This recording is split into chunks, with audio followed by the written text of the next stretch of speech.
Hello friends, ఎలా ఉన్నారు అందరూ? నేను ఇట్లా మీ పక్కింటి అబ్బాయిని. ఈరోజు మనం ఈ వీడియోలో సుబ్రహ్మణ్యం స్వామికి పాముకి ఉన్న సంబంధం ఏమిటి, అలాగే ఆయన ఈ భూమి పైన ఒక చోట కొన్ని సంవత్సరాలు తపస్సు చేశారు. ఇప్పుడు మనం అక్కడికి వెళ్తున్నాం. మరి ఇంకెందుకు లేటు, వీడియోని లైక్ చేయండి, అలాగే ఛానల్ సబ్స్క్రైబ్ చేసుకోండి.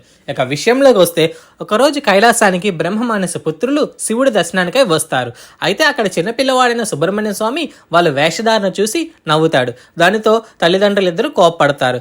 నాయనా, నువ్వు చేసింది తప్పు, వాళ్ళు మహాజ్ఞానులు, వాళ్ళు చూసి నువ్వు అలా అపహాస్యంగా నవ్వడం తప్పు అనడంతో స్వామి మొహం చిన్నబుచ్చుకొని, తల్లి నా ఈ తప్పుకి పరిహారం చెప్పండి అనడంతో నువ్వు తపస్సు చేయి అని సెలవిస్తారు. దానితో స్వామి భూలోకంలో మోహినీపురంలో ఒక పుట్టలో పాముగా మారి 60 సంవత్సరాలు తపస్సు చేస్తారు.